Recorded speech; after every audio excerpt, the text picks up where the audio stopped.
அஸ்ஸலாமு அலைக்கும் வரஹ்மத்துல்லாஹி வபரகாத்துஹு. அன்பார்ந்த அனைத்து உறவுகளுக்கும் இனிய மதிய வணக்கம். அன்பார்ந்த உறவுகளே, தொழிலாளர்களுக்கு கிடைக்கக்கூடிய லாபம் என்ன? கிட்டத்தட்ட ஒரு 50 லட்சம் வரைக்குமாவது கடனுதவி வழங்க முடியும். எவ்வளவு? ஒரு 50 லட்சம் சரி மேக்சிமம் நம்மளுக்கு கடனுதவி வழங்க முடியும். அதாவது வெளிநாடுகளில் இருக்கக்கூடிய நம்மளுக்கு. ஆனா இதற்கான உதவித்தொகை, இதற்கான ஏற்பாடுகளை பண்ண வேண்டியது யார்? அதே போல வெளிநாடு வாழ் தொழிலாளர்களை வெளிநாட்டுக்கு அனுப்புறதுல பல பேர் லாபம் அடைகிறாங்க. ஆனா அதுல நம்மளுக்கு என்ன லாபம் இருக்குது? இப்போதைக்கு என்னப்பா நம்மளை வெளிநாட்டுக்கு அனுப்புறாங்க, நம்ம சம்பாதிக்கிறோம், நம்ம குழந்தை குட்டிகளுக்கு அனுப்புறோம், அது லாபம் தானே அப்படின்னு நீங்க நினைச்சீங்கன்னா, அதுக்கு தான் நம்ம வேலை செய்யறோமே. வேலை செஞ்சுதான் சம்பாதிக்கிறோம். ஏதோ அவங்க லட்சக்கணக்கில் அவங்கள காசு கொடுத்து பிக்னிக் அனுப்புறாங்களா? இல்லையே.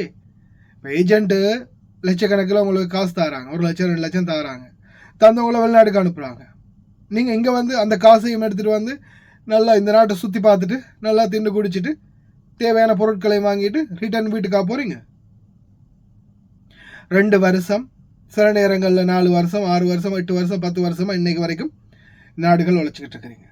உழைச்சி அனுப்புகிற பணம் அரசாங்கத்துக்கு போய் சேருது. அரசாங்கத்துக்கு லாபம். ஏஜென்ட் உங்கள்கிட்ட ஒரு 7-8 லட்சத்தை வாங்குறாங்க உங்களை விற்கிறதுக்காக. அதில் ஒரு 2 லட்சத்தை 3 லட்சத்தை உங்களுக்கு செலவு பண்ணுறாங்க, மீதி லாபம். அதுக்கான பீரோ கட்டுறீங்க வெளிநாட்டு வேலைவாய்ப்பு பணியகத்தில். வெளிநாட்டு வேலைவாய்ப்பு பணியகத்துக்கு லாபம்.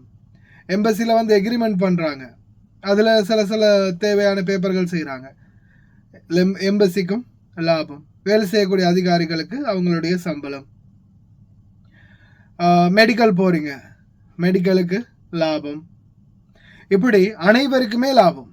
நீங்கள் இந்த நாட்டுக்கு வாரீங்க, இந்த நாட்டில் இருக்கக்கூடிய குடிமக்கள் தங்களுடைய வேலைகள், தங்களுடைய துணியை துவைக்க வைக்கிறாங்க, வண்டியை கழுவ வைக்கிறாங்க, அவங்கள ட்ராப் பண்ணுறீங்க, வண்டியில் கூட்டிகிட்டு போகிறீங்க, வீட்டுக்குள்ளே பாத்திரம் கழுவுறீங்க, பணிப்பெண்கள் குழந்தைகளை பார்த்துக்கிறீங்க. இப்படி ஒருப்பட்ட நிறைய வேலைகளை கொடுக்குறாங்க. அந்த வேலைகள்லாம் செய்கிறீங்க, அதுக்கான ஊதியத்தை அவங்க கொடுக்குறாங்க. சிலருக்கு அதுவும் கிடைக்குது, சிலர் அதை விட ரொம்ப கம்மியாகவும் கிடைக்குது. இந்த தொழிலாளர்களுக்கு என்ன கிடைக்குது? இப்போ ஏஜென்ட்டுக்கு லாபம், பீரோக்கு லாபம், அரசாங்கத்துக்கு லாபம், இந்த நாட்டு கவர்மெண்ட்டுக்கும் லாபம், இந்த நாட்டு குடிமக்களுக்கும் லாபம், தூதரகங்களுக்கும் லாபம், எல்லாருக்குமே லாபம். நம்மளுக்கு என்ன லாபம்? ஏன்னா அவங்க கொடுக்குற அந்த 1 லட்சம் 2 லட்சமா, இல்லை நாம் இங்கே வந்து கஷ்டப்பட்டு வேலை செய்கிறதுக்கான சம்பளம் கிடைக்குது, அவ்வளவுதான். நம்மளுக்கான லாபம் என்னன்னு பார்த்தீங்கன்னா, இந்த நாட்டில் நம்ம இந்த தொழிலை முடிச்சுட்டு போகும்போது நம்மளுக்கு கிடைக்கக்கூடிய ஏதாவது ஒரு சலுகை, அல்லது நாம் இந்த வெளிநாட்டு தொழிலாளர்களாக இருக்கிறதால இந்த நாட்டில் நாம் வந்து வேலை செய்யும் போது நம்மளுக்கு அரசாங்கம் கொடுக்கக்கூடிய ஏதாவது ஒரு சலுகை. நம்ம மெயினாக நம்மளுடைய வீட்டுக்கடன், வீட்டு பிரச்சனை, குடும்பத்துடைய சுமை, அதே மாதிரி குழந்தைகளுடைய படிப்பு, அடுத்து மருத்துவம், திருமணம், இந்த மாதிரி நிறைய விடயங்களுக்காக நம்ம இந்த நாடுகளுக்கு வெளிநாடுகளுக்கு வந்திருக்கிறோம். இதுல பலருக்கும் பல எதிர்பார்ப்புகளோட வந்திருப்பீங்க. ஆனாலும் இப்போதைய காலகட்டம் நீங்க நல்லா சிந்திக்கணும். இனி ஒரு காலம் வெளிநாட்டுக்கு வாரீங்களா இருந்தா உங்களுக்கு இந்த நாட்டு கவர்மெண்டாலேயோ அல்லது நம்ம நாட்டு கவர்மெண்டாலோ ஏதாவது ஒரு பங்களிப்பு இல்லாம நாம இந்த நாடுகளுக்கு வந்து எந்த பிரயோஜனமும் இல்லை. ஏன்னு சொல்லுங்க. இப்போ நீங்கள் ஒரு மாதத்துக்கு எவ்வளோ சம்பளம் எடுக்கிறீங்க? இப்போ பழைய ஆக்களை விட்டுருங்க, புதாக்கள். ஒரு மாதத்துக்கு ஒரு 100 தினார் எடுக்கிறீங்களா, 120 தினார் எடுக்கிறீங்களா? எடுக்கிற சம்பளத்தை நாட்டுக்கு அனுப்புகிறீங்க. ஆனால் நாட்டில் காலை சாப்பாடு, மதிய சாப்பாடு, இரவு சாப்பாடு, இடையில டீ டைமுக்குரிய சாப்பாடு, வீட்டில் ஒரு 3 பிள்ளைங்களும் இருந்து, கணவனும் இருந்து அல்லது மனைவியும் இருந்தால் அதுக்குரிய சாப்பாடு, பாடசாலைக்கான செலவு, டிரான்ஸ்போர்ட்டேஷன் செலவு, இடையில காய்ச்சல் தலைவலி வரும், அதுக்கு மருந்து செலவு. இப்படி ஒரு மாதம் நீங்க அனுப்பக்கூடிய சம்பளம் அந்த ஒரு மாதத்துக்கே போதாத நிலைமை கூட வரும். அப்படி இருக்கல நீங்க இந்த நாட்டில இருந்து சம்பாதிச்சு என்னத்தை மிச்சம் பிடிப்பீங்க? இந்த மாதிரியான சூழல்களை நாங்கள் எதிர்கொண்டதாலையும் இதை பற்றி சிந்திச்சதாலையும் தான் இன்னைக்கு போனஸ் அது இதுன்னு பெருசா எல்லாரும் பெருசா பீத்திக்கிறாங்கல்ல ஏஜென்ட்டுகள்லாம். ஆனால் அதுக்காகவும் நாங்கள் தான் போராடினோம். ஆனால் எங்களுடைய தொழிலாளர்களுக்கான நியாயம், எங்களுடைய தொழிலாளர்களுக்கான சலுகை ஏன் அரசாங்கத்தால் இன்னும் கொடுக்க முடியல?